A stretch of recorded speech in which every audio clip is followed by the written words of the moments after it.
They say that when you lose hope, you lose everything. When you give up hope, you've lost everything. So there's always hope. When you have hope, you have everything, man. When you have hope in Allah subhanahu wa ta'ala, you have everything, man. You have everything that you could ever possibly need. I don't care who likes me. I don't care who respects me. If I have favor with Allah subhanahu wa ta'ala, man, forget you.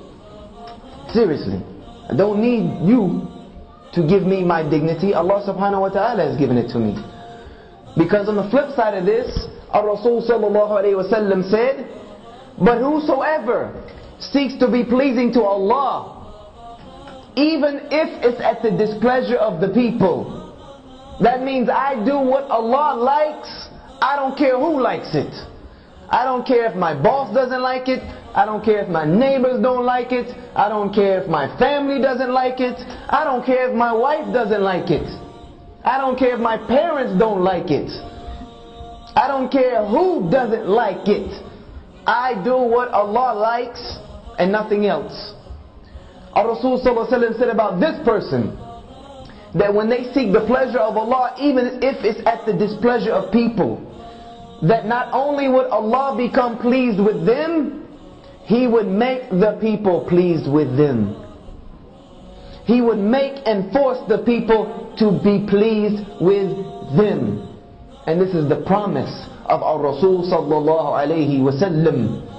And we know our Rasul sallallahu alayhi wasallam spoke nothing but the truth.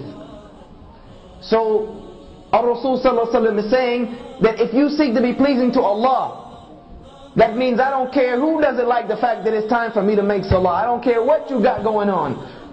I don't care if it's time for whatever it is else that's going on. It's time for me to pray. I'm praying. Dropping everything and I'm making salah. I'm not waiting to the end of the day and I go home and make Dhuhr, Asr, Maghrib, Isha, Jama'ah. I don't know where fiqh book you read that. But this is a fool's way of making salah, man. Allah has said in the Quran that He has prescribed salah at fixed times. Not with the exception, unless you're working. Unless you're going to school. I don't know if that tafsir or that explanation is out there, but inshallah I don't know everything. I don't care what my boss thinks. I don't care if I go to this job interview wearing this hijab. Yeah, maybe they don't hire me. But if they don't hire me because I'm wearing a hijab, I don't need that job anyway. That's a job I don't need anyway. Because if they don't want me to wear a hijab, they certainly not going to let me pray. They certainly not going to let me go to Jummah. They certainly not going to let me do anything that resembles the action of a Muslim. So why would I even waste my time? That to me I would wear it everywhere, every job interview I went, just to see if this is a job I want to take or not. If you hire me with this, then maybe we might be able to work with something. Or you don't want to hire me because I have a lihya. Or I'm telling you that on Fridays I have to go to Jummah. They're like, oh wait a minute, Friday is Jummah. Come on man, this is the middle of the day, you can't just leave work. Be like, look here man, I'll work morning time, I'll work night time, I'll work overtime, I'll work weekend time, I'll work Christmas, Thanksgiving, New Year's, I'll work any other time, but Friday at noon is Allah's time. See ya. I'm out of here. No matter what you say. When we begin to think like this, Allah subhanahu wa ta'ala will begin to change your life, and He will begin to change our condition. And I'm not telling you this just from reading it in some books. I'm telling you this because I have put it to the test over and over and over again. I wouldn't be here right now doing what I'm doing if I didn't put it to the test. I've done it, and I've seen over and over again how Allah subhanahu wa ta'ala never abandons His slave when His slave turns to Him. Never, ever, without a doubt. There was one point just to give you a little personal experience. I don't like to put my personal stories in, but just to let you know, it works. And I've tried it many times. I had a job when I first moved to Florida. I was a new Muslim. Had left South Carolina and was trying to gain knowledge of my deen. And the only job I could take was a crazy construction job in Florida in the summertime. 90 degrees outside, man. 95 degrees with the humidity at like 87%. Outside dying, man. I'm not made for this type of stuff. And on Friday, but I was doing it because this was the only job I can find, and I know that Allah subhanahu wa ta'ala will take care of me. I went on Friday and told my boss, look, I gotta go to Jummah. I gotta go. I'm gonna take a long lunch today, but I'll stay late. He was like, no, man, there's no leaving. You don't leave this work site. I'm like, look, this is my religious obligation. I have to go to the Jummah on Friday. He was like, look, if you leave the job, then you're fired. I said, well, I'll see you in 2 weeks to get my check, because I'm out.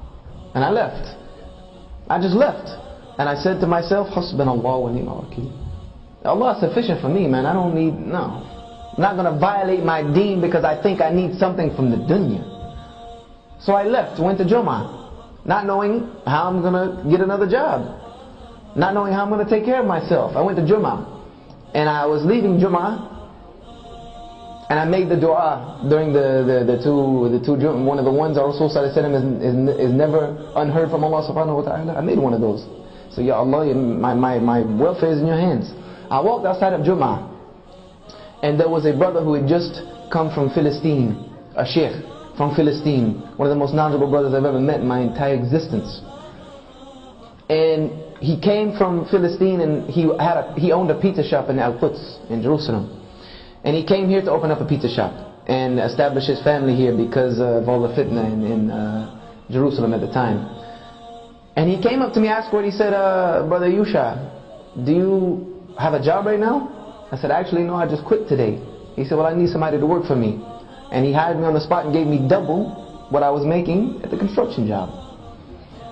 And this is just one instance of about 1,000 that I could give you of how when you put your trust in Allah subhanahu wa ta'ala, He never ever lets you down. Because if He let me down, I wouldn't be able to do what I'm doing right now. I abandoned 3 to 4 martial arts schools I had running full time in Florida, doing well off, had more of the dunya than I knew what to do with, and left it knowing that this is what Allah subhanahu wa ta'ala had for me to do. This was for me to do. I knew this was my calling. I needed to tell these people about Islam, that I'm in this country that I'm from. And Allah subhanahu wa ta'ala has never had me to worry about anything, ever. Alhamdulillahi Rabbil Alameen. When we begin to think like this, that we want to please Allah subhanahu wa ta'ala more than anything else, then Allah subhanahu wa ta'ala will look at us and begin to love us again. He'll begin to love us again. And when He begins to love us again, our Rasul sallallahu alaihi wasallam said that the Muslim does good actions so much until Allah loves him. And then when Allah loves him, He will tell the angels nearest to him, I love so and so, so you love them. And those angels will communicate that down to all of creation until the entire creation begins to love this person. This was what our Rasul sallallahu alaihi wasallam had. This is what the Sahaba had, and this is why the whole world was given to them. Because the creation loved them. Because even the non-Muslims, whose countries they conquered, loved them so much that when they decided to leave and try to hand the governorship back over to the people would beg them to stay and adopt the deen of their conquerors in mass, until the entire world was willingly under La ilaha illallah Muhammad Rasulullah. Because these Muslims put their priorities in place. Allah came first, everything else came second.